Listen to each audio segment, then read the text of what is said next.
Kamu boleh menafsirkanku sebagai embun yang ranggas di padang gurun.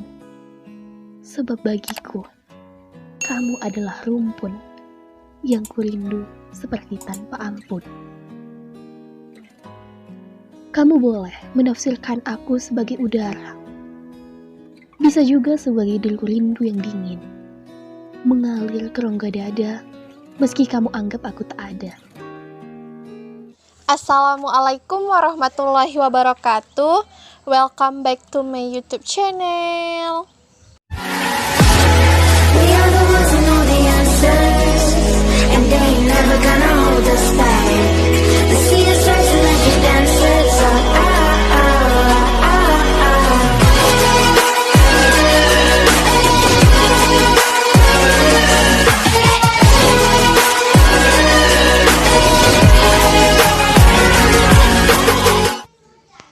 Di video saya kali ini, saya akan menganalisis sebuah karya yaitu puisi yang berjudul Kumpulan Puisi Gerimis di Musim Yang Salah karangan Muhammad Asrofi.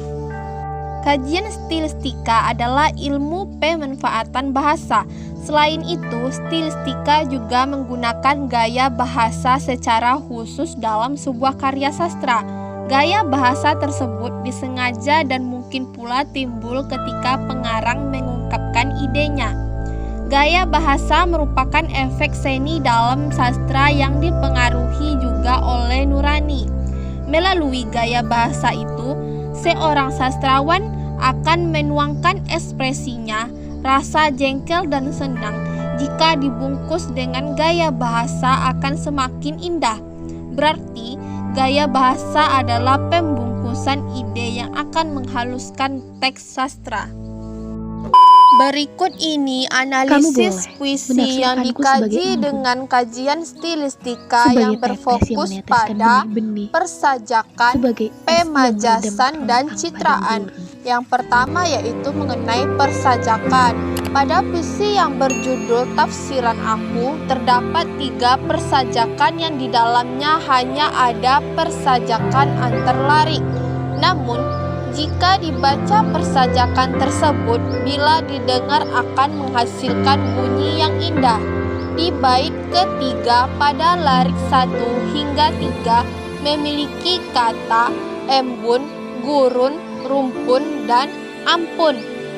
Dan bait ke-7 pada larik 1 hingga 2 memiliki kata apapun dan ampun.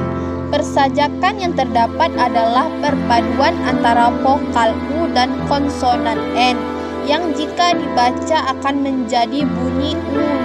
Kemudian ada perpaduan antara konsonan D dan vokal A, menjadi bunyi DA. Pada bait kelima, larik 1 hingga 2 yang memiliki kata dada dan ada. Nah, itu tadi mengenai persajakan. Yang kedua yaitu mengenai pemajasan. Pada puisi Tafsirkan Aku terdapat majas yang memperindah puisi tersebut.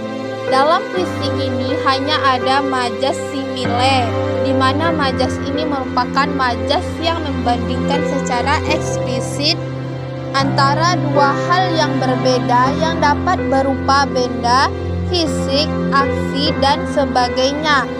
Penanda kata-kata pada majas simile berupa bagai, seperti, sebagai, bagaikan, dan sebagainya. Pada puisi ini terdapat kata sebagai air, sebagai hujan, sebagai embun, sebagai udara, sebagai es, dan sebagai rindu.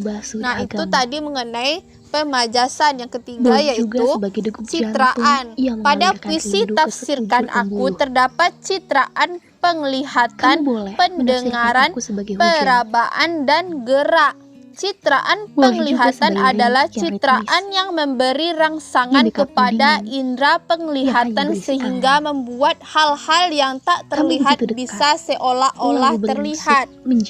Kata air, hujan, embun, tetes yang meneteskan benih-benih, dan es merupakan kata-kata yang memperkuat citraan penglihatan yang seolah-olah pembaca memang benar adanya. Kemudian Kamu citraan boleh menafsirkan pendengaran aku yang sebagai merupakan citraan yang dapat Bisa juga merangsang sebagai indera delirium pendengaran sehingga hal-hal mengalir yang ke rongga semula dada, tak terlihat meski kamu akan anggap tampak aku tak di ada. depan pembaca. Dengan rangsangan Kamu pendengaran, boleh kata menafsirkanku degup sebagai jantung embun, merupakan kata yang termasuk dalam sebagai citraan tetes yang meneteskan pendengaran, benih-benih, sedangkan citraan sebagai es perabaan yang merupakan meredam kehampaan citraan dan gurih. yang menggambarkan dengan sensual sehingga dapat memancing imajinasi Kamu pembaca. boleh menafsirkanku Kata sebagai yang apapun, termasuk pada bahkan citraan sebagai perabaan rindu dan adalah luka kata yang perih dingin, yang maha ampun. luka yang perih, dan udara yang dirasakan. Dan yang terakhir, citraan gerak merupakan citraan yang sesuatu yang sesungguhnya tidak bergerak tetapi dilukiskan sebagai benda yang dapat bergerak ataupun gambaran gerak pada umumnya. Citraan gerak dalam puisi ini terdapat pada kata beringsut, menjauh, dan mengalir ke rongga dada. Sekian penjelasan saya mengenai kajian stilistika pada puisi yang berjudul Tafsirkan Aku karangan Muhammad Asrofi. Assalamualaikum warahmatullahi wabarakatuh.